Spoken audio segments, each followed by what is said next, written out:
Барлықтарыңызға қайырлы күн. Мен Украина астанасы Киевтамын. Және мында қалай тап болғанымды айтып берейін. Алматы Киев Алматы деген билетті сатып алдым. Барлығы 126 мың теңгеге шықты, яғни 63 мыңнан. Енді Алматыға жету керекпін. Оралдан Алматыға билетті 23 мың теңгеге сатып алдым да жолға шықтым. Түнгі 3-тегі рейс тыныш болмайтынын түсіндім. Таңмен Алматыға қонғанымен бірден әуежайдан ПТР тест жасаттым. Күн бойы Алматының көшелерінде болдым, ал кеш бойы хостелда жатып шықтым. Түнде такси шақыртып әуежайға жол тарттым. Рейске тіркеліп ұшаққа отырып болғанша Алматыда таңғы атты. Сағат 5:30-да ұштық. Ұшу ұзақ болды. 6 сағат 45 минут, яғни 7 сағатқа жуық. Мінекей, енді мен Украинаның жеріндемін. Бұл жақта күн жаңа басталып отыр. Сағат тек 9-дан кетіп жатыр. Бұл Киевтің Борисполь әуежайы. Бірден украин тіліндегі жазулар көзге түседі. Виходи, прибудьте, международна трансферна стійка. Әуежайдағы банкоматтан ақша шештім, грошшы берді, айтпақшы 1 гривня 15 теңге. Әуежайдан шыққанда Кличко қарсы алып тұр, бүгінгі күнде ертеңгі күнге қарап Киевке жөнелейік. Борисполь әуежайы Киевтің өзінен алыс, 40 шақырым жерде. Сондықтан қалаға арнайы шаттл вагондар жүреді. Бағасы 80 гривня. Киевке барарда даланы және Киевтің шеткі жағын көріп үлгердім. Кейін хостелға орналасып қалаға шықтым. Айтпақшы, хостел бағасы түніне 125 гривня, яғни 1900 теңге. Қазір мен дейтін Украина астанасындағы Киев қаласының ең басты көшесінің біріндемін. Бұл дейтін Хрещатик деп аталатын көше. Мына жақта өте үлкен, ескі және әдемі европалық стильдегі ғимараттар. Екі жағында да сондай ұзын ғимараттар. Мынауы бір мемлекеттік ғимаратқа ұқсайды. Осындай көше. Қараңыздар қандай көше. Мына жақта осындай көрініс, өте үлкен ғимарат. Аркасы бар және бер жағында да сондай үлкен ғимарат, аркасы бар. Бұл Хрещатик көшесі Киевтің ең басты даңғылы. Хрещатик көшенің ұзындығы небары 1300 метр. Соған қарамастан бұл Киевтің ең басты көшесі, жүрегі.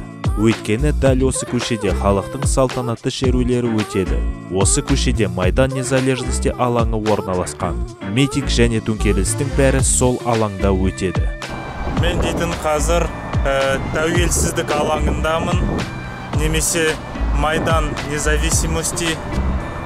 Негізі Киевтің ең қызық жерлері барлығы осы жақта.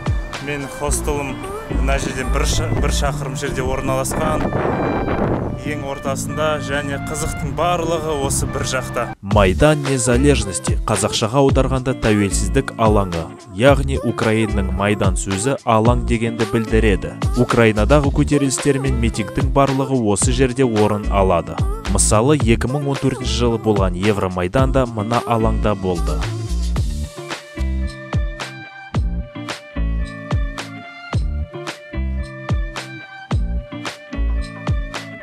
Ал тыныш күндері бұл жерде адамдар серуендейді, демалады, өнер көрсетеді. Әсіресе кеш уақыты алаң халыққа толады. Ал енді Украина туралы әрі қарай жалғастырайық. Украина 44 миллион халқы бар мемлекет. Валютасы гривня. Естеріңе сала кетейін, 1 гривен 15 теңгеге тең. Украинада көп ұлт өкілдері мекен етеді. Украиндықтардан басқа орыстар, сигандар, арабтар, Кавказ өкілдері және еврейлер тұрады. Қазіргі таңда Украинада бәрі тыныш. Бірақ осы бірнеше ай бұрын Ресейде көп әскери техника Украина жаққа жол жүрген еді. Карантин жоқ және бетпердені тек қоғамдық бөлмеде немесе көйлекке кірерде тағады. Украинаға барарда орысша сөйлесе маған теріс қарап қалама деген уайым болған. Уайымым бекер екен. Әрине, украиндықтардың көбі ана тілінде сөйлейді. Бірақ бір-бірімен орысша сөйлеп жататындары да аз емес. Немесе украин және орыс тілін аралас сөйлейді. Бұл тілді суржик дейді. Біздің шала қазақша дегендей. Володимир Зеленский деген президентінің жұмысына көбі қанаған. Ең болмаса жаман емес дейді. Хрещатик көшесі аяқталып, оның соңында саябақ орналасқан. Халықтар достығы атты арка. Бұл саябақ аркасымен бірге 1982 жылы ашылған. Арканың астында монумент тұр. Сипаты сол жағында Украин, ал оң жағында орыс тұр. Екеуі Кеңес одағының Дружба народов орденін көтеріп тұр. Айтпақшы, арка негізі түнде кемпірқосақ түсіне боялады. Бірақ мен барған кезі ондайы болмады. Аркада байқалып тұрған жарық трещина деп аталатын акция.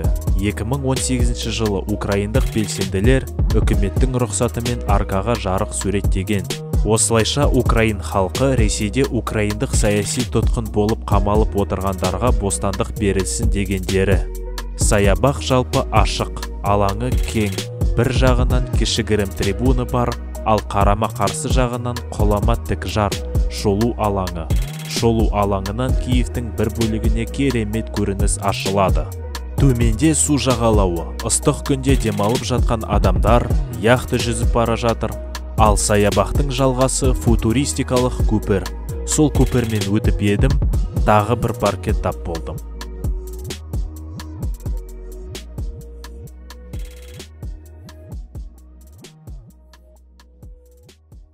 Киевтің осы жағы өте әдемі екен. Мына жақта керемет саябақтар бар, және жоғарыда орналасқан Киевтің бір бөлігі алақандағыдай етіп көрініп тұр.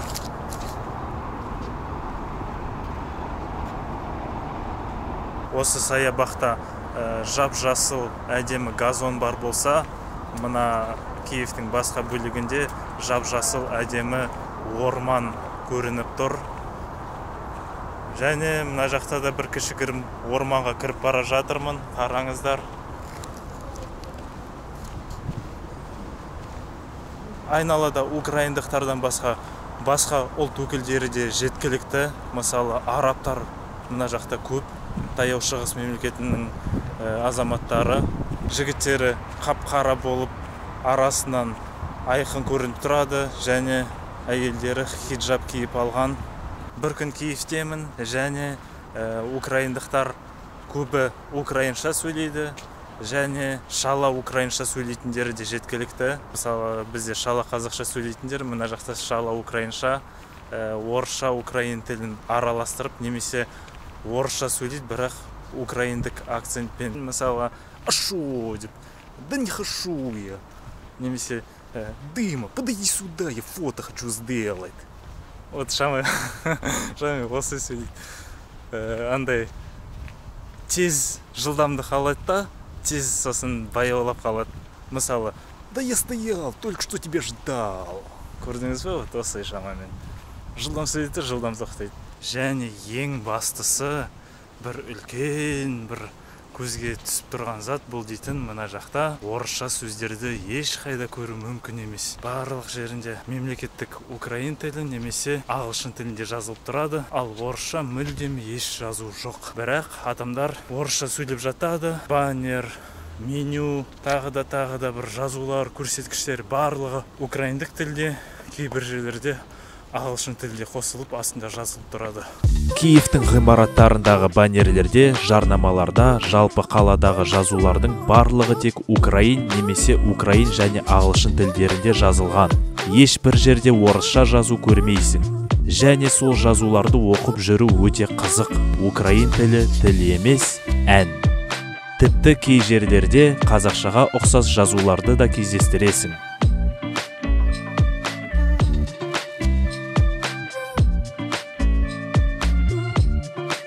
Свежисік. Бір фуникулер дегенге келдім. Мына жерде бір фуникулер жоғардан төменге түсіреді, және қараңыздар. Жазудың барлығы украинша. Вхід без маски заборонено.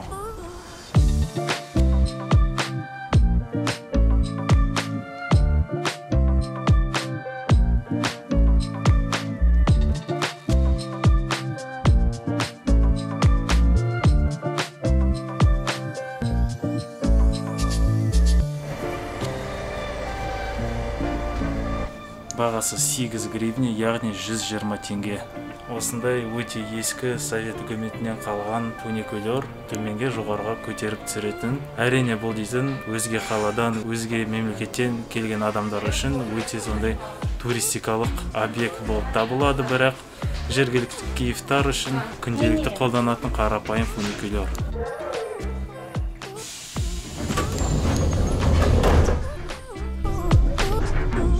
Сейчас, Андрюх, я сейчас попробую зайти и скопировать сначала. Сейчас я все сделаю. Я включу, значит, я копирую почту, правильно? Андрюх, потом. Мына отырған апайлардың жұмыстары қызық екен. Жай отырады, және ана жердегі рычагтарды тартып отырады, болды.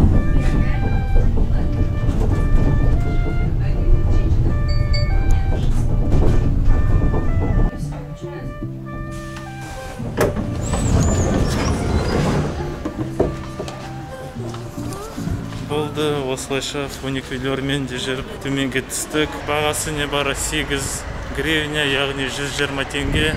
Киевтің жолдарында ресейлік ВАЗ кездестіру қиын. Көбіне европалық, жапондық және америкалық маркалы көліктер. Украиндық көлік нөмірі осындай, егер біреуге қызық болған болса. Ал полицейлік көлік осындай. Киевтің жолдарында трамвайлар да жүреді. Әдетте оларды үлкен әйел адамдар, апайлар айдайды. Жаңармай бағасы Киевте міне 400 теңгеден басталады, 92-ші 405 теңге, 95-тер 450-дің айналасы, ал дизель 420 теңге, 98 тіпті 500-ге тақалып қалады. Киевтің адамдары еркін және ашық, киінгендері де адамдармен қарым-қатынастары да. Мысалы, өте ашық және қызық киінеді. Түрлі түсті киім, фэшн стилі прическа, шетінен бәрі модельная внешность. Олардың қастарында біздің қоғамның адамдарын салыстырсақ, бәрі сұр және бірдей киінген болып көрінеді. Жалпы айтқанда, украиндықтар орыстардың европалық нұсқасы дер едім. Кеш түскеннен кейін көшеде адамдар көбейеді, және әрбір жерде халық жиналып, өнерлі адамдар өз өнерін көрсетіп жатқанын тамашалайды. Киевтің архитектурасынан көз алу қиын. Үнемі басым айналып көшедегі әдемі ғимараттарды көріп таң қалдым. Нағыз Европа. Ғимараттардың көбі ескі болғанымен сәнді. Стамбулдағыдай биікке кететін көшелер көп. Жоғарыға жүріп шаршайсың. Киевтің табиғаты да тамаша, жап-жасыл қала. Бірнеше гектарға созылған қалың ну ормандар, ағып жатқан өзендер, әсіресе кең Днепр өзені. Өсіп жатқан ормандар мен ағып жатқан өзендер Киевті бірнеше бөлікке бөледі.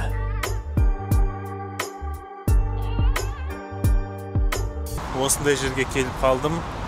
Қараңыздар, ар жағында Днепр өзені ағып бара жатыр. Мына жақта машиналар өтіп бара жатыр. Ар жағында кішігірім жағалау бар, әдемі. Және мына жағында осындай әдемі табиғат. Естіп тұрғаныңыздай құстар шырылдап жатыр. Ал мына жақта алда тағы бір парк бар. Бұл жерде үлкен мүсін бар. Родина мать деген.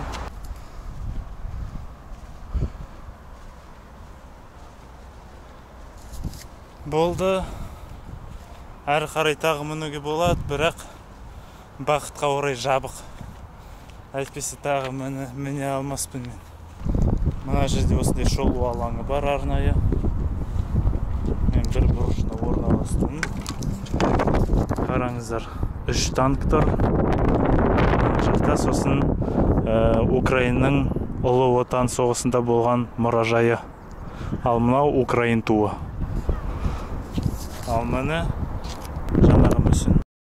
Родина мать деген монумент Украиндық Ұлы Отан соғысы мұражайының аумағында орналасқан. Бұл монументті 1981 жылы жеңіс күні Леонид Брежнев салтанатты түрде ашқан. Кеңес одағы кезінде осындай әсерлі монументтерді тұрғызуды ұнатқан. Монументтің биіктігі 40 метр, ал астындағы комплекспен бірге 62 метр болады. Монументтің жоғарына лифт арқылы мінуге болады. Кеңес одағының елтаңбасы суреттелген қалқанның артында шолу алаңы бар. Бұл жерден Киев алақандағыдай болатыны анық. Мен міне алмадым, өйткені сағат кешкі 6-да жабылады, мен кеш бардым. Жалпы комплекс өте ұлтшыл екені сезіледі. Нағыз украин және кеңес мәдениеті сезіліп тұр. Бұл жерде кеңестік Родина мать монументі, кеңес стилінде алаңның барлығы қалың тас бетон, ұлы отан соғысы кезіндегі Украин мұражайы және қоп-қоңыр болып тұрған мүсіндер. Оның қасында ұзын жалаусап Украинаның туы желбіреп тұр. Айтпақшы, мына семсердің сабына назар аударыңыз. Қазақы оюлар бекер суреттелмеген сияқты. Комплекс Киевтің ең жоғарғы жерлерінде орналасқан, монумент биіктігі 62 метр, сондықтан қараңыздар, қалаға қандай керемет көріністер ашылып жатыр.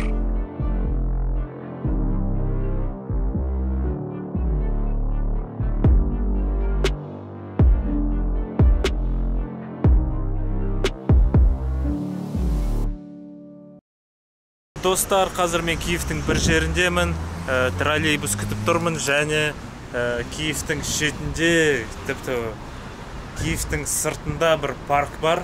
Аты өте әдемі, Пуще Водицы деген бір парк бар, соған барайын деп жатырмын, сондықтан троллейбус күтіп тұрмын, және жаңа мен көшеде жүріп бара жатқанда бір қыз маған келіп осындай туны байлап берді қолыма. Сосын ақша сұрайды. Бере салдым, 10 гривня. Өте әдемі осындай ту мен лента.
Болды достар, әні трамвай кетіп бара жатыр.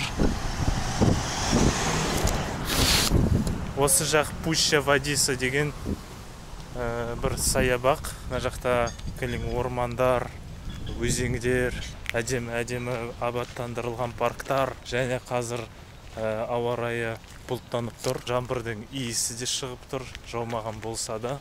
Яғни демек қазір жаңбыр жауады деген сөз.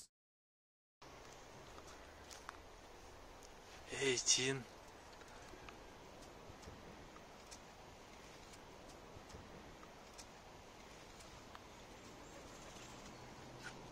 Жоғарда тағы біреу жүр.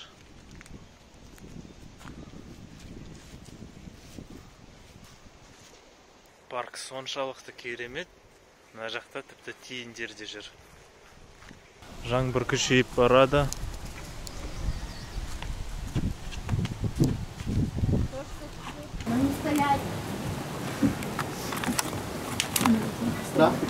Давай, папа прыгнул, и ты прыгнул. Что ты его соблазняешь? Ну что, он говорит, как неправильно получается, Вот ты заднее ты. прыгает. Так только стань с краю. С краю, конечно же, с краю. Оттолкнись и сгруппируйся. Ну, лицом. Трошки лицом, да? Но чуть-чуть.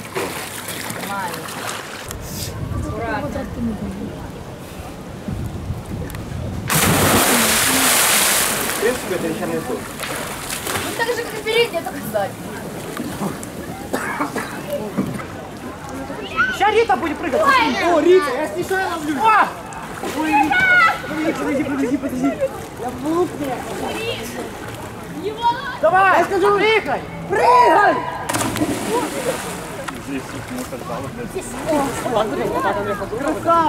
Пуща водица атты ғажап парк. Табиғаты зор.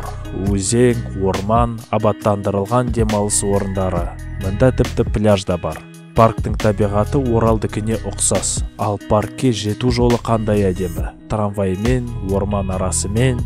Бұл жерде адамдар көпірден ғана емес, ағаш үстіне мініп тарзанкадан да секіріп жатыр.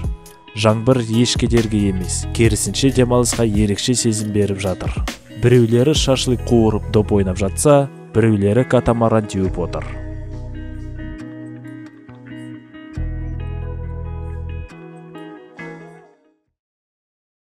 Осымен Украина, оның астанасы Киев туралы видео аяқталды. Сізге ұнады деп сенемін. Лайктарыңызды басып, пікір қалдырып, белсенді болыңыздар. Және сіздерге кішігірім сыбыр айтқым келіп тұр. Келесі видео не туралы болатынын білгіңіз келсе, менің Instagram парақшама өтіңіздер. Болды, келесі видеода кездескенше.